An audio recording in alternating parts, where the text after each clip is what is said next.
Yo, so guys, welcome back to another video. This is another real life Shaw reaction. It's been a few days, maybe a few weeks, maybe a week or two since I've reacted to a video of theirs, but I like doing their videos a lot, and I saw this suggested recently, and the video is what if you lived in the most crowded place on earth. And basing off the thumbnail, I mean, this place looks crazy. I don't that's obviously edited, right? But I guess it's going to touch upon like which places in the world are the most crowded, and I don't really know if that's the case or not, but if it is, it will be like an interesting look as to how some people live in certain like sort of crowded places. Again, I don't know, maybe it's going to be places like Rio de Janeiro, like you just know how it's all like built so crazily and stuff like that, but I don't know, I'm just sort of guessing at this point, but we're going to see in this video. And I mean, yeah, I appreciate you guys suggesting this stuff because I do find these reactions interesting. This video was made just to see and learn about, but yeah, I hope you guys are going to enjoy. Quick shout out to my Instagram, links to in the description for my Instagram and my Twitter if you want to message me or anything like that. But yeah, for those interested, the links are in the description for those. But let's just get into this. I'm rambling a lot. Let's just check this one out and see what Real Life Law has for us today. I always call them Real Life Shaw. I don't know why. I don't know possible by Skillshare. Get unlimited access to over 25,000 classes. Getting his money, my guy. By signing up at skl.sh/realliflore26. The odds are that if you're watching this video, you're probably doing it alone or in a pretty small group of friends. You're probably watching this with a reasonable amount of privacy around you, but what if you were suddenly teleported to the least private and the most crowded place in the world and were forced to live there? What would your day-to-day life end up being like? Currently, the most dense concentration of people you can find anywhere in the world is here in Mumbai in the Dharavi slums. 700,000 people live here, packed together into just 2 square kilometers. No way. That cannot be true. That cannot be true. Wait, I know people are going to be... Wait, let's just... Together into just 2 square kilometers. This isn't going to be interested to people, but size of Norwich.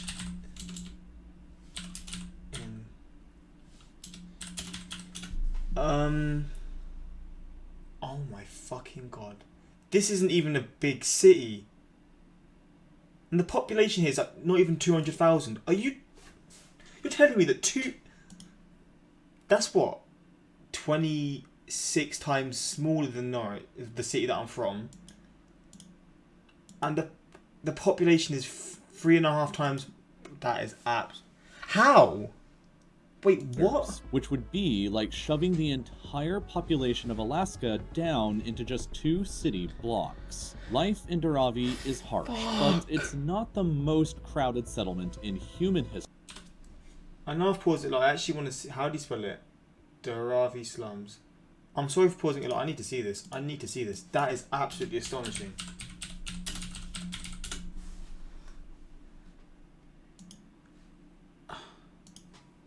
Oh my god. How is it 7... I can't actually believe that. I genuinely don't know how that's possible. I feel awful for the people who have to live like this, man. That is... I'm shook by that, man. That is... I didn't even know that would be a possibility. I didn't even know that would... Yeah, I'm just rambling at this point. And therefore, it's not where you're getting teleported to. As recently as 1993, the title of the most crowded place on Earth belonged to a tiny-sized settlement in Hong Kong. Wait, so you're telling me the picture in the thumbnail actually... This is the picture in the thumbnail, right? Is actually real? What the fuck? I mean, just... Known as the Kowloon Walled City. With nicknames like the City of Anarchy and the City of Darkness, you know that it's about to get pretty wild, but before we get too crazy here, you need to first understand this. The population density in New York City is only 10,431 people per square kilometer. The density of people in Dharavi is more like 277,000 people per square kilometer. Over 26 times more dense than New York. Kowloon Walled City, on the other hand, was more like 1.9 million people per square kilometer. How is this even allowed to happen, firstly? But secondly, what the fuck? I'm lost. I'm lost for words with this. I'm actually lost for words with this. 182 times as densely packed together than even New York. The city occupied a space of only 6.5 acres, or roughly the same as 4 football fields, but was home to as many as 50,000 people living there. To put it in another way, imagine that you live in a comfortable 1,200 square foot home all by yourself. But then you shove 9 more people into that same home with you. Further, imagine that your home is merely one unit of a 14-story building, and every other unit in that building is just as full as yours. Guys. Then imagine hundreds of those buildings all crammed together into just those 4 football fields of space. In fact, if every single person in the world lived as closely together to one another as the people did in the walled city, the entire human species would be capable of living and working together in just Rhode Island. But what would it actually be like for you to live in such a horrifically crowded place? The street level of the walled city was full of dentist and doctor offices without any official operating licenses. So you'd always have to just take your chances with a random person who was claiming to be a dentist anytime that you wanted to get your teeth. Oh my god. So you could just be getting in with some random guy who's just frauding his way through it and doesn't actually do that as their job. And then you just have your teeth ripped out by someone who's not actually proven to be able to do their job. That is such a weird, scary thought. Checked. It could have been pretty good, or it could have been some rando off the street who decided 2 hours ago that he was now a dentist. Restaurants routinely offered dog meat as a tempting alternative to normal food, all without any adherence to sanitation regulations. Dozens of alleyways on the ground inside the interior of the city connected each side and the living units deep in the dark interior that lacked any windows. These alleys were only between 3 and 6 feet wide, and you would have to carry an umbrella with you to shield yourself from the drippy water pipes and people throwing garbage out above you. The alleys were almost permanently dark since the unbelievably dense slums above blocked out most of the sunlight. The walled city was essentially the world's largest squatter camp without any official government services or even laws, and it developed a nickname, the City of Anarchy.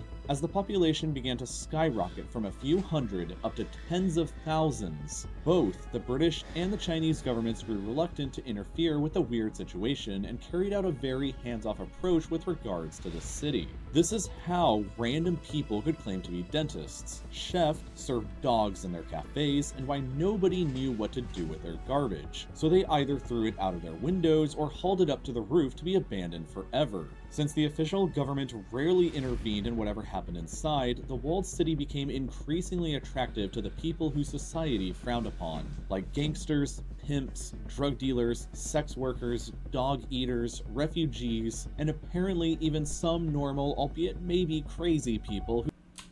I can't imagine what this must have been like. I cannot imagine. This must have been the most dangerous spot in the world at one point, man.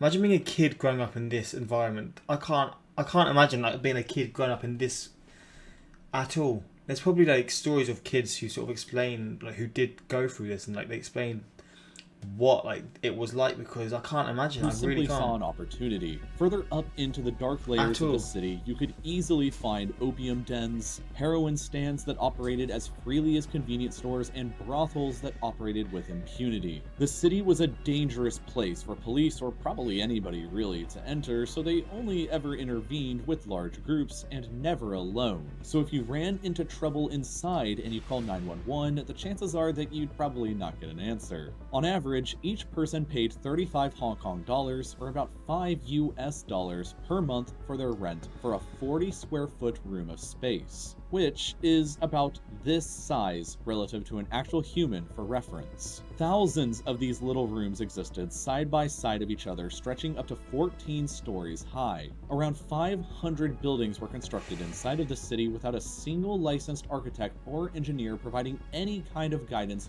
whatsoever. Plumbing and sewage was almost non-existent, while tiny metal fabrication shops made up a good percentage of the units between the ground and the 5th floors. While the metal shops provided some some form of employment and income, they also added vastly to the horrible pollution problem found inside. While the street level inside of the city was always cast in darkness no matter the time of day or year, there was also a network of stairs and ramps that would enable you to traverse the city without ever having to set foot on the dark surface. When zooming out to see the entire walled city, you can notice a courtyard in the center, which was the prime social gathering place and the only area on the street where the sun could reach. As mentioned previously, the roof on the city was always covered in garbage and was the prime dumping spot for residents. But it was also a pretty cool spot for you to go and check out planes that were almost crashing into everything.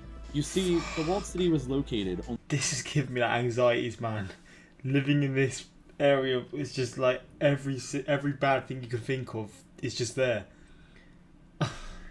How did people do this? I mean, to be put up in this scenario, if you're like an innocent person who doesn't like, you're just here because you genuinely just got nowhere else to go. I actually can't imagine like how they must have felt, and I feel so bad for the people who had to experience that. But for the other people who were just there to like sort of thrive in the havoc that was already there, I mean, there are some crazy only half people. a mile away from Kai Tak Airport, and planes landing there would routinely fly just over the city before landing, which contributed to enormous noise pollution. The camp was originally built out across the ancient walled city's borders on the street level, but as space ran out on the ground and more people were coming in all the time, they began building structure after structure on top of those old ones. The residents realized, though, that building higher than 14 stories could result in the airplanes that were landing over at Kai Tak to collide and kill all of them instead, so yeah, nobody ever built anything above that. Life inside was dark, dirty, cramped, loud, and often violent. But a lot of people seemed to actually enjoy it since it kept attracting more and more people over the years. Your life inside would be guaranteed to be radically different from the life you know now, because there isn't really any place on the earth that's quite like what the Kowloon walled city was like. Bro, Unfortunately, you no longer can visit unless you have a time machine, because the city was finally demolished by the Hong Kong government in 1994 after it became just too awesome for them to handle. All that we have left of the city today is a really lame park where it used to stand, but we thankfully have a lot of amazing photographs that people took of it back when it used to exist, like these that give you some kind of sense of what it used to be like. However, there is a pretty wacky arcade in Japan called the Anata no Warehouse in Kawasaki that's created a faithful, multi-level recreation of part of the walled city, so that's probably your best chance of getting to experience what I just talked about in this video. If you end up going there, one of the first things that you'll probably want to do is take pictures, and luckily, there's a class on Skillshare for that. Smart Professional guy. photographer Dale McManus teaches this fantastic course, which Skillshare, walks you man. through the process of taking professional quality photos on your— I mean, to be fair, he deserves it. Skillshare. I mean, every channel like this seems to have like a Skillshare ad, but getting as money as he deserves. Great video. And I mean, if you're interested, check that stuff out, of course. But imagine hosting a Minecraft LAN world. Everyone's just close together. Everyone can play without ping and stuff. An intro's guide to places must be avoided at all costs. It must have smelled like one giant constant fart. Imagine this were made in a video game to explore the whole thing. That would be incredible. That would be really incredible. But how many Toyota Corollas would fit in here? If this was around today, we'll just say COVID would thrive there. COVID there would be something else. They should have just made a movie of this instead of tearing it down. But I guess for health and safety as well, like they had to get it down, right? I mean, I guess they just used it just so they can build around it, because it was. But they probably just saw it as an eyesore. They probably didn't actually care about the people inside. They just probably thought, this isn't a very nice looking building or group of buildings, so we're going to take this down and just build around it so it looks nicer here. They probably didn't give a damn about the people who were actually in there, which is depressing, but that's just how humans are, isn't it? USA and the only USA, let's measure by football fields, the rest of the world. But it was a good example of how small it actually was. 4 football fields, this would be the scariest place to live, man. Yeah, honestly. If this place still existed, annoying YouTube vloggers would go and spending 24 hours in Kowloon's walled city. I'm not gonna lie though, I'd actually watch that shit. I'd actually watch that. So I mean, if you had the balls to do that, if that was a thing nowadays, I wouldn't blame the YouTubers. But hopefully you guys enjoyed this reaction. Yeah, I thought I can't say the word. Dharavi slums were bad, and they were, but this was a whole new level, man. This was crazy, but I'm going to stop rambling at this point. If there's any more videos out there like this that you want me to see from real life Shaw, or just stuff like this, like these crazy sort of crowded places, or like just crazy cities, crazy sort of areas in the world, please let me know, because I do find this stuff so intriguing to watch. But hopefully you guys enjoy this reaction, and until next time, like, subscribe, peace.